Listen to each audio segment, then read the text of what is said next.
اللهم صل على محمد كما أنت أهله فصل على محمد كما أنت أهله وافعل بنا ما أنت أهله فإنك أنت أهل التقوى وأهل المغفرة. الصلاة والسلام عليك يا رسول الله وعلى آلك وصحابك يا حبيب الله. الصلاة والسلام عليك يا نبي الله وعلى آلك وصحابك يا نور الله. Assalamu alaikum wa rahmatullahi wa barakatuh. How are you people? Alhamdulillah, I'm very much fine and hope the same for you. Today I want to share with you how we can become good speakers of English. For this purpose, I'll share with you the history of my speaking English. 34 years ago, when I was just 19 years old, and I joined education department as a teacher. Fortunately, in 1987,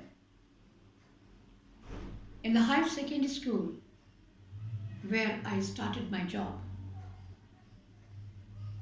there was no teacher of English for the intermediate classes, and those days I had just passed my graduation from Lahore College for Women University, and my cousin, Madam Sophia Nahid, she was the principal of higher secondary school, and she considered me a very intelligent person. I was not at all those days, but she thought that Navida has just passed her degree and she has come from the university, so she will be very intelligent and it will be very easy for her to tackle the intermediate class. So I remember at least 150 students were there in my class, first year students, all the young girls were there. And I enjoyed that very much, and I liked it very much when she offered me the intermediate class. She said that you have to teach English there. I said it's okay. And English was my favorite subject. Not was. If I say that it is my favorite subject even today, it will not be wrong. So, because that was my very favorite subject and I loved it very much and I loved teaching English a lot. And Lahore College for Women University, when I got admission there, then I remember in the first year class, my teacher, Mrs. Iftakhar, if she is alive, may Allah bless her with good health, and if she is not here, may Allah Almighty bless her with heaven. And I remember that all of my teachers, both in intermediate class and in graduation class, in Lahore College for Women University, they all taught English, the class of English with direct method. Direct method means that they never used Urdu. They delivered all the lectures in English. So in the very beginning, it was a little confusing for me, but later I started noting all the lecture, whatever the teachers delivered, because a habit was developed in me by my mother. She always said me, whatever you read or whatever you listen by your teacher, you write down that. So I did that and I started noting all the lectures of my teachers. And then when in the afternoon I went back to hostel, I was a hostel, I lived in hostel because my native town from my college was 50 kilometers away, so I lived in hostel.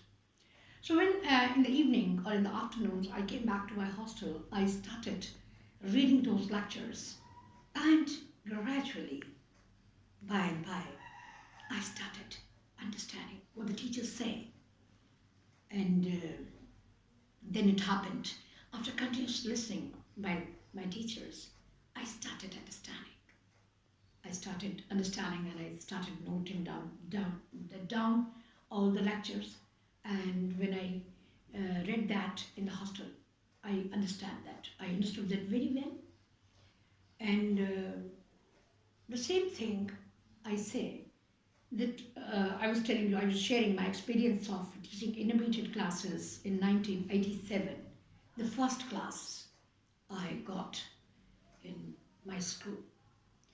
Then, because the teachers of Lahore College for Women University had become my idol, they taught English very well, and I liked that very well. Then I started teaching in that very way, as my teachers taught me. I started teaching my students English to English. But when on the very first day I taught the story, the first story, it was about a seagull, his first flight. The name of the story was his first flight. When I taught the story, his first flight, not only I used English language, but also I used my body language. And when I was teaching all the time, I was using my facial expressions, I was using my body language, how the seagull, its life was, how the parents were provoking him and asking him again and again to fly. So, uh, I'm telling you my journey of English language. So those days when I spoke English and I taught my class in English, many times during teaching, it clicked to me that here I am wrong. Here I didn't speak good, right. Here I didn't use the right word. But an advantage that was to me, that the laboratory where I was learning and I was experiencing speaking English language, my class of 150 students, I was 100% sure that nobody was there who could pick my mistakes, who could point out my mistakes. So I got full advantage of it, and I remained speaking English with my students and remained teaching them in English. And wherever they felt a little difficult, then I switched off English and I switched on Urdu. So this code switching off and switching on English and Urdu, it made me a good teacher, an easy teacher, an enjoyable teacher, an interesting teacher for my students. So this was the beginning of my journey of English. And then years and years passed. And I have been teaching and teaching. And now 35 years have gone since I started my English language in the classes with my students. And I say that you, the teachers especially, are lucky people because you have a laboratory where you can't feel ashamed while speaking English, okay? Because many people I have seen that they avoid speaking English because, we feel ashamed when we speak English. We don't feel comfortable, what the people will say, the people will pick our mistakes. No, not at all. When you are in your classes, or the people who are not teachers, when you will be at your homes, at least with your kids and with your sisters and brothers, you must speak small sentences of English language. You must use, okay? And this practice will polish you a lot. And one day you become very good speakers of English language. I remember one thing, that when I attended some conferences of English language and I attended some courses of English, or I attended such things in some big hotels or institutions. So when the meetings were going on there, or the courses were going on there, I had been sitting somewhere in the back rows or somewhere else, wherever, when I started speaking English, whenever I got a chance, and I started speaking English, my pronunciation had become so polished, and my fluency had become so, I think, grouped. Fluency and accuracy level was this much high that whenever I spoke English, the people were forced to see once at least who is speaking. All the people looked who is speaking. And I remember once I was in an interview. There was for Naman University. I was there for the course, and some higher authorities were there in that meeting, and they were interviewing with me. So they were all surprised to see and to listen when I was speaking. And many of them were again and again looking my degrees and my certificate, and they were asking me, where from have you got education? Have you come from the foreign countries? I said, no. I am from Pakistan. Rather, I am from a village in Pakistan. But I had one advantage. My father and mother both were qualified people. And they gave me a good environment, and they were both qualified. They taught me in the very beginning. My first tutor was my mother and my father, and they taught me very well, and I was confident enough. So I will not say that this quality is something born quality that I have, and I'm a born teacher and I'm a born speaker. No, not at all. Rather, I got this reward after so much practice. Riyazat, so much practice. 35 years. It's not a short period. It's a long, long period.